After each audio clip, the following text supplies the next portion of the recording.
Good evening to all of you. स्वागत है आप सभी का आपके अपने धैर्य क्लासेस में। आज की क्लास में हम देखेंगे मैक्रो प्रोसेसर का पिन डायग्राम पार्ट 2। ये हमारा लेक्चर नंबर 13। ये पिन डायग्राम का पार्ट 2 है। पार्ट 1 को अगर देखना है आप तो लेक्चर नंबर 12 में जा सकते हैं और लेक्चर नंबर 12 में जाके पिन डायग्राम देख सकते हैं। तो जैसे कि हम लोगों ने देखा था मैक्रो प्रोसेसर 8085A में जो है 40 पिन होते हैं। बेसिकली 40 पिन को हम लोगों ने देखा था और 40 पिन का आज हम लोग देखेंगे एक्सप्लेनेशन हर एक पिन का कि कौन कौन से पिन किसके लिए उपयोग होता है, उसका मेन वर्किंग क्या होता है। तो शुरू करते हैं। The logic pin out of 8085, so all the signals can be classified into 6 groups. तो ये जो है इसके पहले वाले क्लास में भी हो चुका है, लेकिन एक बार फिर से रिपीट कर लेते हैं। ठीक है, एड्रेस बस है, देन आपका डेटा बस है, then control and status signals, then power supply and frequency signals, then externally initiated signals, then serial input output ports. तो कभी कभी क्या होता है कि एग्जाम में 2 या 3 नंबर में कभी कभी एक स्पेसिफिक मीन्स पिन को पूछ देता है, जैसे कंट्रोल एंड स्टेटस सिग्नल के बारे में बताइए करके। तो आपको पर्टिकुलर इस 6 जो पार्ट है इसमें 6 ग्रुप जो है वो 6 ग्रुप के ईच पिन के बारे में कुछ मीन्स इन्फॉर्मेशन होना चाहिए। वो रिकलेक्ट कर सकते हैं आप कि इसमें कौन कौन सा पिन है। जैसे बेसिकली अगर देखूं तो संख्या देखूं तो एड्रेस बस और डेटा बस, तो एड्रेस बस की संख्या होती है 8085 में जो होता है वो 16 होता है। तो 16 पिन इसमें होना है, मतलब इसमें 16 पिन होना चाहिए और डेटा बस की संख्या 8 होती है। लेकिन वो क्या है कि लोअर ऑर्डर्स के साथ मल्टीप्लेक्स हो जाता है AD0 to AD7। तो इसका जो पर्पस होता है वो डुअल पर्पस होता है। एड्रेस A0 to A7 जो होता है लोअर ऑर्डर एड्रेस जो होता है वो डेटा पिन के साथ मर्ज हो जाता है, जैसा कि हम लोगों ने देखा था। ये इसका एक टाइप से बोला जाए तो लिमिटेशन है। तो होना चाहिए 16 + 18 करके 24 पिन, बट ड्यू टू ये mixing the number of pins, address bus और डेटा बस दोनों को मिला के बोलूँ तो कितना बोल सकता हूँ 16 पिन। अगर दोनों को मिला के देखा जाए तो आपका 16 पिन्स है। कंट्रोल एंड स्टेटस सिग्नल्स में जो है बेसिकली 6 पिन्स होते हैं। देखेंगे 1 बाय 1, अभी हर एक कैटेगरी को देखेंगे 1 by 1। Power supply and frequency signals में आपके 5 जो होते हैं, ये 5 पिन इसमें होते हैं। एक्सटर्नली इनिशिएटेड सिग्नल्स इंटरप्ट के साथ, विथ इंटरप्ट बोल सकते हैं, सिग्नल्स विथ इंटरप्ट। इसमें बेसिकली जो होता है 11 पिन होते हैं और सीरियल इनपुट आउटपुट जो है उसमें 2 पिन होते हैं। तो अगर काउंट करें तो हो जाएगा 16 + 6 + 5 + 11 + 2। ठीक, 16 और 6 हो गया 22, 22 × 5 = 27, 27 और 11 हो गया आपका 38 और 2 हो गया 40। तो 40 पिन का ये ब्यौरा है। 40 पिन को 6 ग्रुप में बांटा गया है, जैसा कि आप देख सकते हैं। तो शुरू करते हैं 1 बाय 1 ईच ग्रुप को। फर्स्ट वन देखते हैं address bus. So the first one is address bus. Basically इसमें क्या होगा 16 पिन रहेगा A0 to A15। So the 8085 है 16 सिग्नल लाइन्स। सिग्नल लाइन्स को हम लोग पिन्स भी बोलेंगे, pins that are used as the address bus, जिसका उपयोग एड्रेस बस के रूप में किया जाता है। However, these lines are split into 2 sections। इस लाइन को 2 पार्ट में बांटा गया है, that is AD0 to AD7 जो कि डेटा बस के साथ मर्ज होता है, और हायर ऑर्डर एड्रेस बस जो होता है वो होता है A8 to A15। तो बेसिकली इसको 2 प्रकार के बस बोलते हैं, higher order address bus, lower order address bus. जो आपका हायर ऑर्डर एड्रेस बस रहेगा वो रहेगा A8 to A15, और जो लोअर वाला रहेगा वो डेटा बस के साथ मल्टीप्लेक्स होकर के AD0 to AD7 हो जाएगा। ठीक, the 8 signal lines are called higher order address, so this one is called higher order address, A8 to A15. Then AD0 to AD7 are used for dual purpose, that is address plus data both। okay, so ये था हमारा address bus. Okay, next देखते हैं हम लोग data bus. So let's see the data bus. Let's see the second category, that is data bus. इसको हम लोग लिख सकते हैं multiplex address oblique data bus. Why? Because of AD0 to AD7 multiplex है एड्रेस और data bus. So lower order address और data bus both are multiplexed. So शुरू करते हैं। The signal lines AD0 to AD7 are bidirectional. Okay, तो जो higher order address बस है वो यूनिडायरेक्शनल रहता है, उसकी प्रवृत्ति जो है यूनिडायरेक्शनल रहती है, but AD0 to AD7 is bidirectional. They serve as dual purpose, जैसे कि पता है ये एड्रेस बस और डेटा बस दोनों का काम करेगा।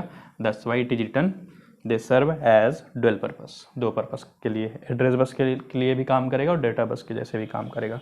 So they are used as data bus as well as lower order address bus. Okay, so D0 to D7 and A0 to A7 दोनों को मिक्स किए तो जनरेट हुआ AD0 to AD7. The low order address bus can be separated from these signals by using a latch. आने वाले class में देखेंगे कि लैच का उपयोग करके हम लोग एड्रेस बस को कैसे हम लोग क्या करते हैं, सेपरेट करते हैं लोअर ऑर्डर एड्रेस बस को, that is A0 to A0. So this is all about the data bus. Let's move to third category, that is control and status signals.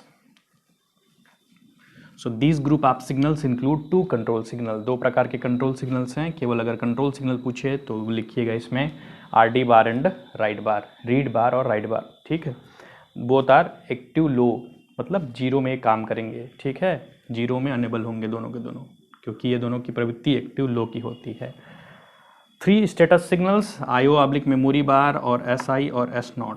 3 प्रकार के स्टेटस सिग्नल रहेंगे इसमें. IO ऑब्लिक मेमोरी बार 1 अगर रहेगा तो input output operation और 0 रहेगा तो memory operation, because 1 is active high and memory bar is active low signal. To identify the nature of operation, किसी भी ऑपरेशन का नेचर आइडेंटिफाई करने के लिए इस सिग्नल किसको यूज़ करेंगे, कौन से सिग्नल का, स्टेटस सिग्नल्स का. And 1 special signal that is address latch enable. Okay, तो बेसिकली एड्रेस लैच इनेबल का जो यूज़ किया जाता है लोअर ऑर्डर एड्रेस के लिए किया जाता है to indicate the beginning of operation. Beginning of operation में एड्रेस के जैसे काम करेगा तो ALE का यूज़ करेंगे, उसमें ALE हाई रहेगा, तो बिगिनिंग ऑफ ऑपरेशन में वो एड्रेस बस के जैसे काम करेगा. ठीक है, so let's see one by one what is read bar, write bar, then IO oblique memory bar, then SI, S0 and ALE. So let's see one by one. So let's see the control and status signals. तो control and status signal देख लेते हैं. First one is address latch enable, pin number 30. अगर pin number की बात करूं तो इसका नंबर है 30. Okay, so this a positive going pulse generated every time the 8085 begins in operation. It indicate that AD0 to AD7 are address bits. Okay, तो जैसे हम लोगों ने देखा था कि लैच का यूज़ करते हैं AD0 से AD0 to AD7 से हम लोग जब लोअर ऑर्डर एड्रेस बस निकालना रहता है तो हम लोग लैच का यूज़ करते हैं. तो ये पॉजिटिव गोइंग पल्स होता है एड्रेस लैच इनेबल, तो इंडिकेट करता है कि AD0 से AD7 वाला जो बिट है वो क्या है, एड्रेस बिट है. मतलब क्या है, A0 to A7 है. ठीक है, so this signal is used primarily to latch the low order address from the multiplex address bus, जो कि यहाँ बताया गया है. तो लैच करने के लिए लोअर ऑर्डर एड्रेस को किससे, मल्टीप्लेक्स बस से. मल्टीप्लेक्स मतलब AD0 to AD7 and generate a separate set of address line that is A0 to A7. तो एक मशीन साइकिल होता है. आने वाले क्लासेस में पता चलेगा कि जो भी मशीन साइकिल जैसे स्टार्ट होता है तो एड्रेस लैच इनेबल क्या करेगा, एड्रेस लोअर एड्रेस को रिकवर करने के लिए हाई हो जाएगा हर ऑपरेशन के फर्स्ट में.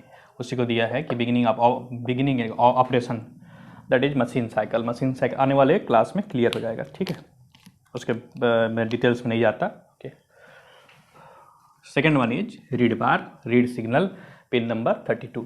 This is read signal, read control signal that is active लो. बता चुका हूँ मैं, एक्टिव लो 0 में इनेबल होगा, 1 में डिसेबल हो जाएगा. This signal indicate that the selected input output or memory device is to be read and data are available on data bus. तो पर्टिकुलर मेमोरी लोकेशन या फिर इनपुट आउटपुट लोकेशन का है. मान लो ये मेमोरी है, इनपुट आउटपुट लोकेशन है ये. इनपुट आउटपुट का भी जो है पर्टिकुलर एक एड्रेस रहेगा, लोकेशन रहेगा, तो वहाँ से डाटा क्या करेंगे हम लोग, रीड करेंगे. तो ये 8 बिट डाटा रहेगा इसमें, तो डेटा को रीड किया जाता है. ठीक है, और डेटा को रीड करके जो डेटा रहेगा वो किस में अवेलेबल रहेगा, डेटा बस में. The data are available in data bus. तो वो भी जो भी डेटा रहेगा उसको डेटा बस लाएगा, रीड करेगा. उसी के जैसे राइट सिग्नल, जस्ट इसका उल्टा process. Pin number 31, this is a write control signal, active low. ये सिग्नल भी एक्टिव लो होता है. So this signal indicate that the data on data bus are to be written into a selected memory or input output location. तो इसमें return होता है. ठीक है, रीड मतलब पढ़ना होता है, राइट मतलब लिखना होता है.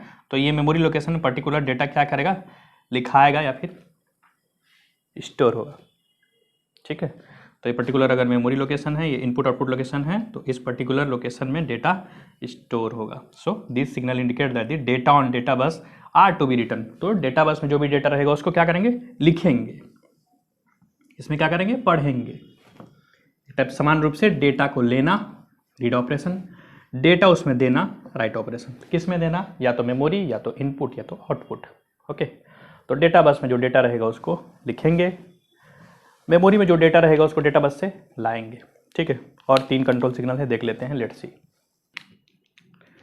स्टेटस सिग्नल देख लेते हैं, 3 status signal, that is input output memory bar और आपका SI और S0। ठीक, इनपुट आउटपुट मेमोरी बार है। So this is A status signal, ये एक स्टेटस सिग्नल है, जैसे कि पता है, देखे हैं, use to differentiate between input output and memory operation. इसका मेन उपयोग क्या है, इनपुट आउटपुट और मेमोरी ऑपरेशन के बीच भिन्नता करने के लिए, दोनों के बीच डिफ्रेंशिएट करने के लिए। So input output oblique memory bar अगर हाई रहेगा, इसका मतलब है इनपुट आउटपुट ऑपरेशन, जाहिर सी बात है 1 मतलब इनपुट आउटपुट ऑपरेशन।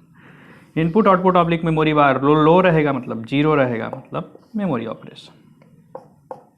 ओके, तो सिग्नल यहाँ पे 1 रहेगा या 0 रहेगा, उसके हिसाब से ऑपरेशन चेंज होगा। 1 की स्थिति में, सॉरी 1 की स्थिति में इनपुट आउटपुट ऑपरेशन और 0 की स्थिति में memory operation. So this signal is combined with read bar and write bar to generate input output and memory control signal. IO oblique memory bar को रीड बार और राइट बार से कंबाइन करके हम लोग नए नए सिग्नल बनाते हैं, that is input read operation, input output read operation, input output write operation, memory read operation, memory write operation. तो ये जनरेट करना पड़ता है हम लोग को सिग्नल। ये माइक्रोप्रोसेसर का दूसरा लिमिटेशन है। पहला लिमिटेशन था डीमल्टीप्लेक्सिंग, मल्टीप्लेक्सिंग, और दूसरा लिमिटेशन है जनरेशन ऑफ कंट्रोल सिग्नल्स। तो जनरेशन ऑफ कंट्रोल सिग्नल हम लोग देखेंगे अभी नेक्स्ट क्लास, आने वाले क्लास में हम लोग एक क्लास इसका रहेगा कि जनरेशन ऑफ कंट्रोल सिग्नल कैसे जनरेट करते हैं। ठीक, नेक्स्ट मूव करते हैं SI और S0 पे। तो ये भी स्टेटस सिग्नल है। So these status signals are similar to input output whole. Input oblique memory bar can identify various operation but they are rarely used in small system. Small system में ये बहुत ही कम use किया जाता है इसका। ठीक है, बट ये दोनों स्टेटस सिग्नल इनपुट आउटपुट और ऑब्लिक मेमोरी बार जैसे ही स्टेटस सिग्नल का काम करते हैं। तो स्टेटस सिग्नल का इन लोग का रोल देखने के लिए हम लोग एक टेबल देखते हैं, और टेबल देख करके कुछ चीज़ें क्लियर हो जाएंगी कि स्टेटस सिग्नल का यूज़ क्या होता है। ठीक, तो ये अपना स्टेटस सिग्नल, 3 प्रकार के सिग्नल, आईओ ऑब्लिक मेमोरी बार, SI और S0। ये टेबल है छोटा सा।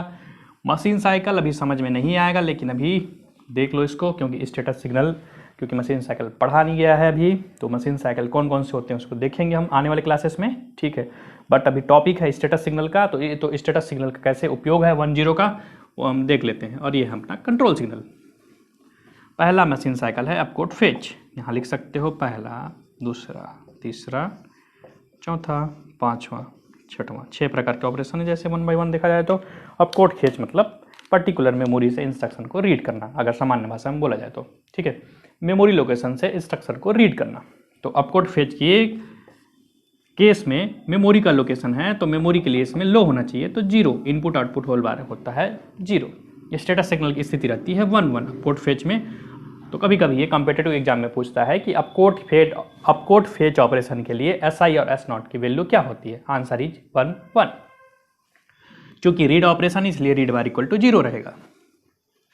सिंपल, जो ऑपरेशन रहेगा उसी ऑपरेशन का सिग्नल क्या है, एक्टिवेटेड होना चाहिए, आइदर एक्टिव लो या एक्टिव हाई। दूसरा ऑपरेशन मेमोरी रीड ऑपरेशन, तो खुद से जान सकते हो मेमोरी ऑपरेशन है मतलब 0।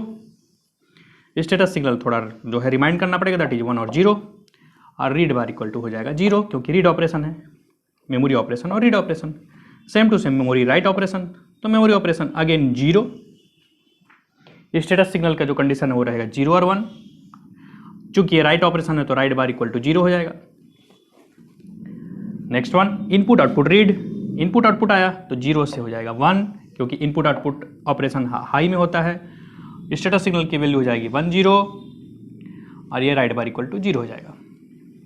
ठीक, तो रीड ऑपरेशन में 1-0 यहाँ भी था, 1-0 यहाँ भी आया। ठीक, input output write operation, input output write operation में फिर से इनपुट आउटपुट है तो यह हो जाएगा 1, और चूँकि फिर राइट ऑपरेशन है तो स्टेटस सिग्नल की वैल्यू हो जाएगी 0 और 1 और राइट बार इक्वल टू हो जाएगा 0 क्योंकि राइट ऑपरेशन है।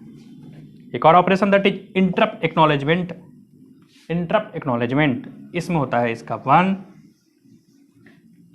इंटरप्ट एक्नॉलेजमेंट में इसकी स्थिति होती है 1 क्योंकि इनपुट आउटपुट से रिलेटेड ऑपरेशन है ये।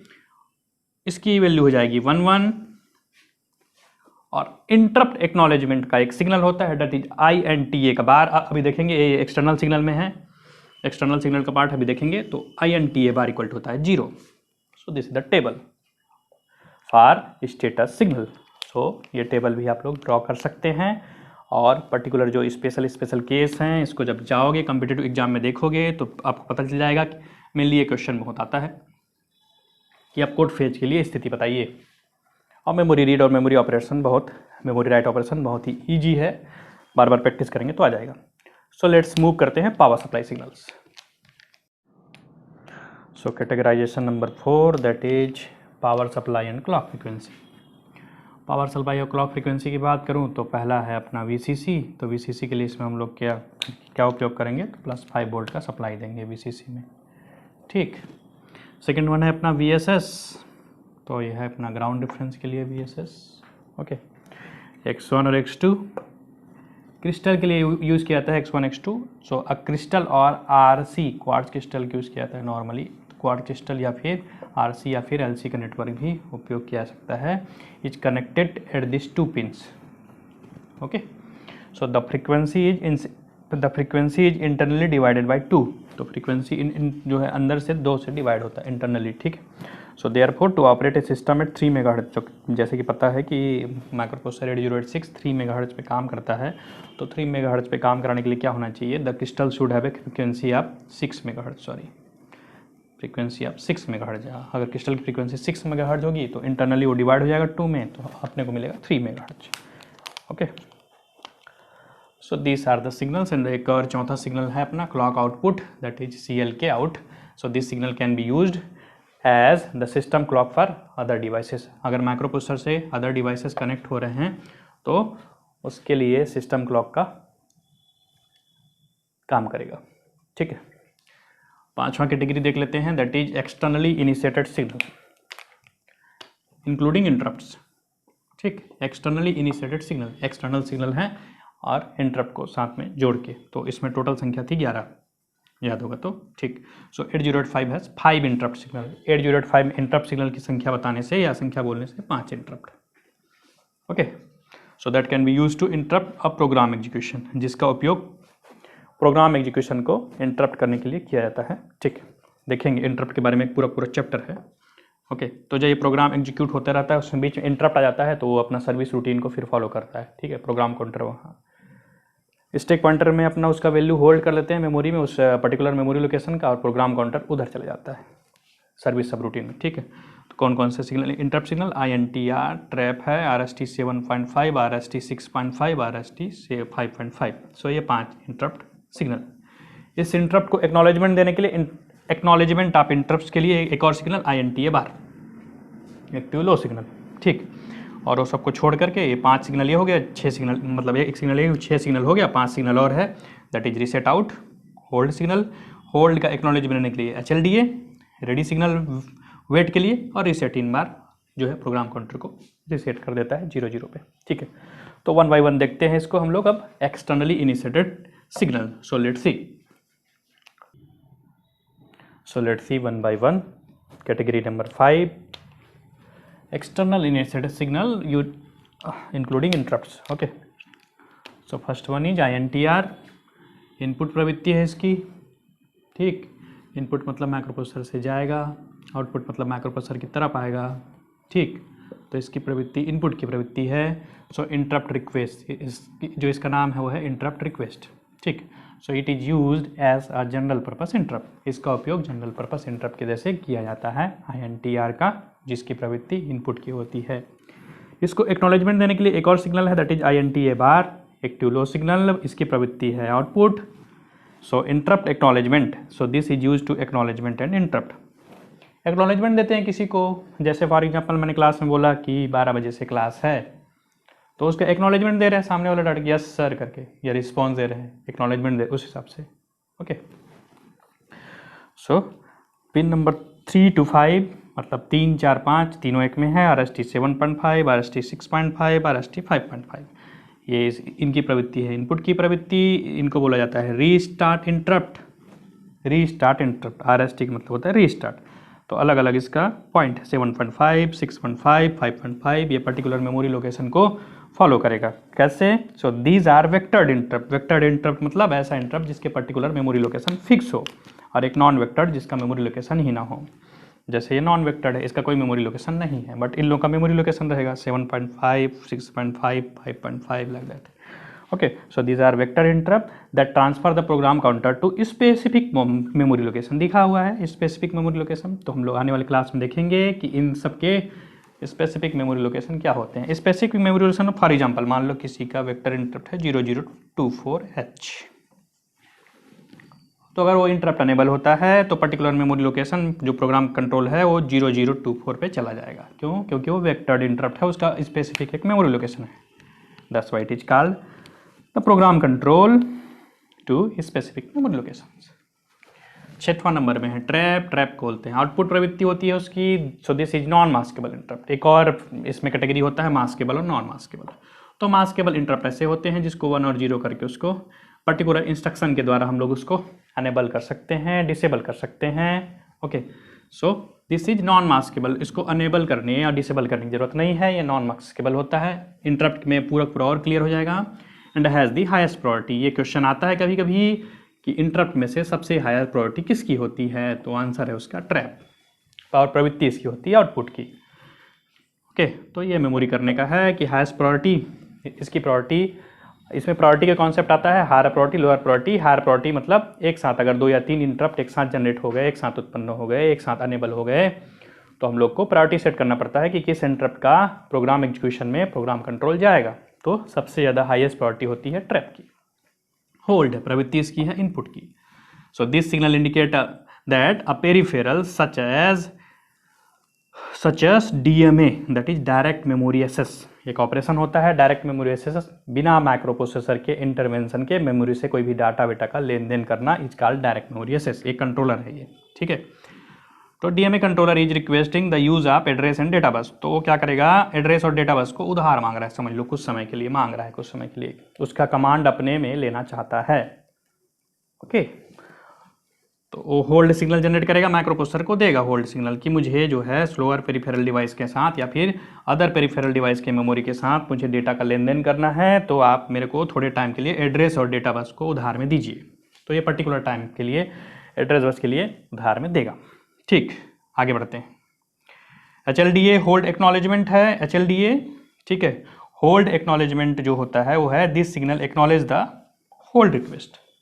तो होल्ड रिक्वेस्ट का ये एक्नॉलेजमेंट देगा। अगर होल्ड सिग्नल जनरेट होगा तो ये क्या करेगा, HLDA पास करेगा आउटपुट, ठीक है। इनपुट आएगा इसमें होल्ड सिग्नल, तो उसका एक्नॉलेजमेंट देगा HLDA। ठीक है भाई, तुम ले लो इतने समय के लिए, तुम अपना एड्रेस और डेटा बस का कमांड तुम ले लो करके, ठीक है। तो ये DMA में यूज़ होता है होल्ड और HLDA। तो 3 सिग्नल और बच गए, उसको देखते हैं 1 by 1। 8 हो गए, 3 सिग्नल और बच गए। Let's see. So let's see 9वां number pin that is ready pin, input pin. So input output में कंफ्यूज नहीं होना है। इनपुट मतलब माइक्रो प्रोसेसर से बाहर, आउटपुट मतलब माइक्रो प्रोसेसर की ओर। ओके, तो इनपुट मतलब बाहर, इनपुट मतलब बाहर, आउटपुट मतलब माइक्रो प्रोसेसर की ओर। उल्टा बोल दिया, सॉरी।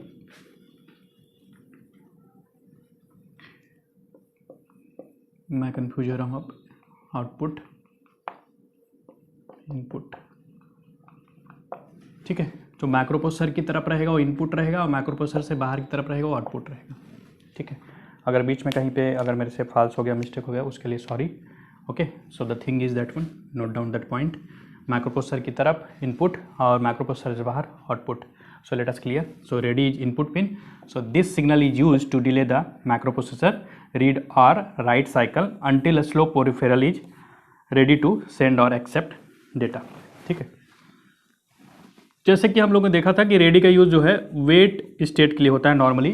तो माइक्रो प्रोसेसर के साथ अगर कोई स्लो पेरिफेरल डिवाइस कम्युनिकेट कर रहा है तो उसको हम लोग को क्या करना पड़ेगा, वेट करना पड़ेगा। तो ये क्या करेगा, this signal use to delay the microprocessor कुछ टाइम के लिए डिले दे देगा रीड और write cycle until a slow peripheral is ready to send और accept data.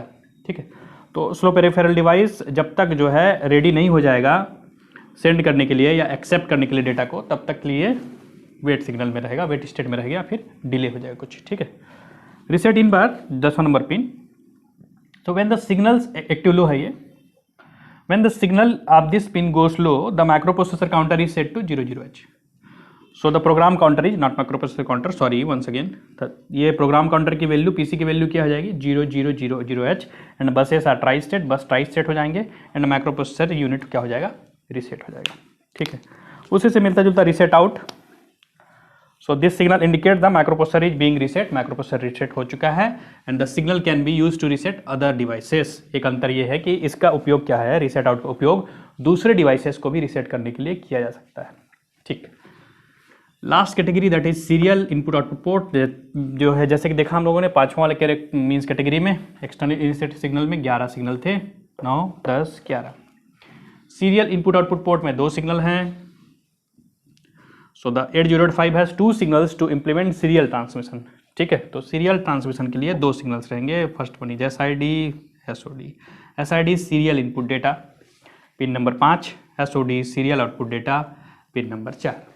Okay, so in serial transmission data bits are send over single line. तो serial transmission में क्या होता है, डेटा बिट्स को हम लोग सिंगल लाइन में सेंड करते हैं, 1 बिट एट ए टाइम, एक टाइम पे केवल 1 bit, such as over telephone line. Telephone line में जैसे सीरियल ट्रांसमिशन का प्रयोग किया जाता है, तो सीरियल ट्रांसमिशन में हम लोग 1 बिट एक टाइम सीरियल लाइन में या सीरियल तार में भेजेंगे, तो SID SOD का उपयोग उसमें होगा।